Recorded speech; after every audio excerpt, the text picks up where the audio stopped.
તમારા બાળકનો કંટ્રોલ તમારા હાથમાં છે કે સ્માર્ટફોનના હાથમાં? આજકાલ પેરેન્ટ્સની કોમન ફરિયાદ હોય છે કે બાળક ફોનમાં જ રહે છે, સૂતી વખતે ફોન, જમતી વખતે ફોન, બધે જ ફોન.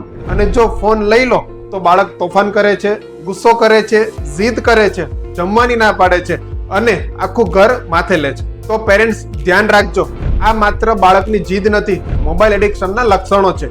સ્ક્રીન બાળકોને ઇઝી ડોપામાઇન આપે છે, એટલે કે ઝડપી અને સસ્તો આનંદ. જ્યારે પણ બાળકને આ શોર્ટકટની આદત પડી જાય છે ત્યારે એને રિયલ દુનિયા એકદમ બોરિંગ લાગવા માંડે છે.